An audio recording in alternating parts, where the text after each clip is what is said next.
કુંવરબા, ફૂલબા, કુંવરબા, હું તમને જ મળવા આવતી હતી. હું એ તને મળવા આવતી હતી બેન.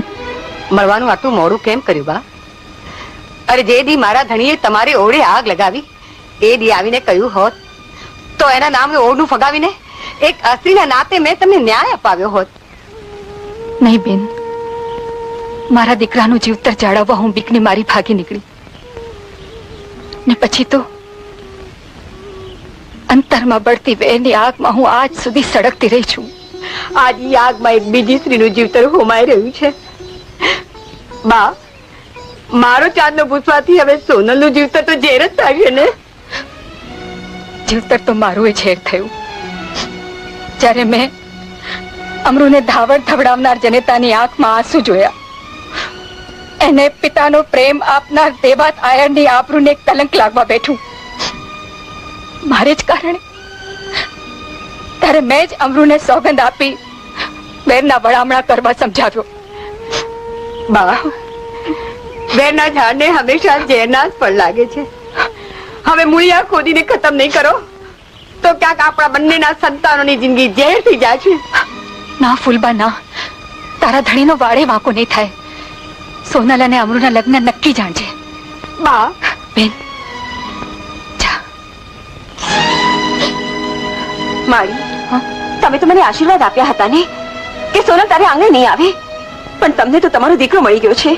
એના સ્વાદ માટવાઈ ગયા તમે. ના દીકરી ના. હા, કારણ કે તમને ખબર છે કે સોનલ કાચી માટીની ઘડાયેલ નથી.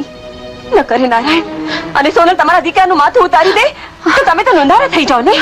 ના દીકરા ના, મારું જીવતર તો મેં ખરાબ કર્યું, પણ હવે સોનલ અને અમરુનું જીવતર હું ખરાબ નહીં થવા દઉં, નહીં ખરાબ થવા દઉં.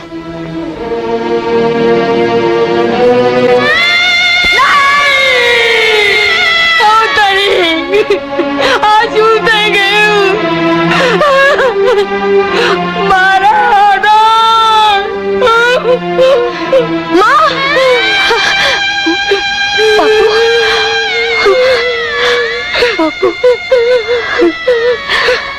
હા, બીજું કોઈ નહીં, પણ અમરુ જેને મેં હૈયાને ખૂણે બેસાડો તો આજે હવે ઈ અને જગત બેઉ જાણશે કે પોતાની પ્રતિજ્ઞા પાર પાડવા એક નારી પોતાના પ્રેમ અને પ્રેમી બંનેને ભૂલી શકે છે. અમરુએ મારા સમ ખાઈને કહ્યું છે કે વેરની વાત ભૂલી જશે ને એ હાટું થઈને એ સોનલની હારે સમજૂતી કરવા ગયો છે. અમરુ, પીઠ પાછળ ઘા કરીને તે મારા બાપુને માર્યા છે, પણ આજે હું તને જીવતો નહીં છોડું. મારા તો દીકરો તો બહાર નીકળ. અમરુ તારે ઘરે ગયો છે? મારા અમરુએ વેર ન વાળવાના સોગંદ ખાધા છે. વેર ન વાળવાના કે વેર વાળવાના એ મારા બાપુને ખંજર મારીને જતો રહ્યો. હે ભગવાન, મારું જાવન આટલું હલકું નીકળ્યું. ના બેન, મારું અમરુ કોઈનું ખૂન ન કરે. મેં એને જન્મ દીધો છે. તમે તો એને માત્ર જન્મ દીધો છે, પણ મેં તો એને જીવન આપ્યું છે. દેવાતા, હવે માનજો કે જે ઘડીએ તમારો દીકરો સોનલની સામે આવશે તે દી એનું માથું ઉતારીને મારી હવેલીને કાંગરે ટાંગીશ. હે ભગવાન, અમરુએ જન્મ અને જીવનના વાદમાં મારી ઉજળી આબરૂને કલંક તો કાળો ડાઘ લગાડ્યો. હું માનતો હતો કે અમરુ માધવ કરતા સારો છે, સવાયો છે, પણ આજ એને મારા હૈયાને ડામ દીધો.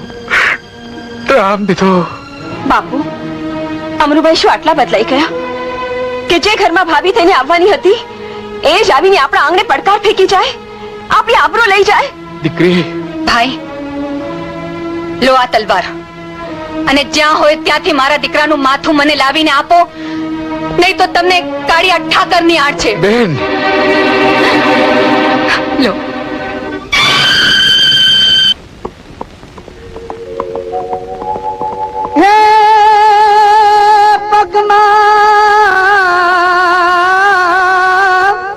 પગમાં ખટકે કાંકરી એમ હૈયે ખટકે વેર, આજ કાંટાના જેમ કાઢશું જ રે. અરે રે ભલે જીવતર થાય જો ને ઝેર. ભગવાન ભગવાન આ તે કેવા કહેલાદરા છે ભગવાન. મારી નાનકડી ભૂલનું આવડું મોટું પરિણામ આવશે એ મેં નહોતું ધાર્યું. ભગવાન હું માથું પટકી પટકીને મરી જઈશ. મારો ધણી મલકના વેદના વડામણા કરાવતો મેં કુંડીએ મારા દીકરાને વેદને માર્ગે વાળ્યો. ઓ ભગવાન, મેં અમરુને સોગન આપ્યા છતાં એને આવું કાળું કામ કર્યું. ભગવાન હું મરી જઈશ. હું માથું પટકી પટકીને મરી જઈશ. જોઈ લે કુંવર, જોઈ લે મારો ચૂડો ભાગી, મારા ચેતાનું સિંદૂર ભૂસી તું કેટલી સુખી થઈ ગઈ. ભગવાન પણ આ ભગવાન તને માફ નહીં કરે. તારા દીકરાને મારી સોનલ એવું મોત આપશે કે કાગડા કૂતરાને એનું હાડકુંય નહીં મારે. હું શ્રાપને આપો મારિયા, હું શ્રાપને આપો. એક ભાઈને ગુમાવી બેઠી, ક્યાંક રાખડીનો બંધાવનારો બીજો ભાઈને ગુમાવી બેસું. હવે સોનલ એને નહીં છોડે. જમના દરબારમાં પહોંચાડ્યા વિના ઈ નહીં જંપે. સાંજનો સૂરજ આત્મે ઈ પહેલા તો અમરુનું મોત, અમરુનું મોત, અમરુનું મોત.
મોટા ભાઈ,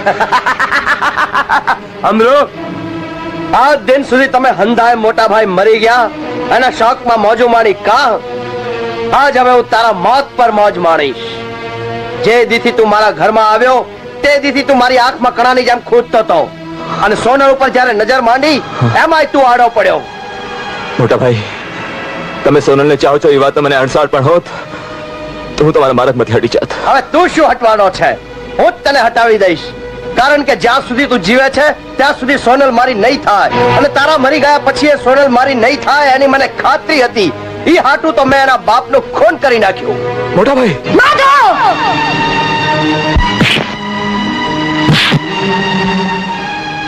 અમરુ પર હાથ ઉપાડતા પહેલા વિચાર કરી લેજે. ઓહો, ક્યાંની જોતા તા વાત ઈ શેરીમાં સામે જ મળ્યા. પકડી જાઓ.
અરે જોઈશું રાખો પકડી લો આને. લઈ જાઓ આને પેલી બાજુ. અમરો તારા મોતની ઘડીઓ ગણી લેજે.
બાપુ બાપુ તમે શું કર્યું બાપુ? આબરૂ ના રખો પા. પણ એ રખોપા પોતાના દીકરાને મારીને ઘરની આબરૂ જાળવે એને દીકરો કહેવાય. જ્યારે આ તો કોઈનું કપાતર. સોનલ, અમરુનું વેર તો તારા બાપના મોતથી પૂરું થયું. હવે અમરુ તારી સામે છે. ઉતારી લેનું માથું. બાપુ એક શબ્દ પણ આગળ બોલો તો તમને કાળિયા ઠાકરની આણ છે. સોનલ, બાપુ હું વેરના વમળમાં અટવાયો ને આજે માધવભાઈને ખોવા પડ્યા. દીકરા તો હું મારા આજે બંને ખોઈ બેઠો છું. બાપુ મારા બોલેલા વેણ પર ઘા ન કરો અને માફ કરી દો બાપુ, માફ કરી દો. દીકરા અમરુ. બાપુ બાપુ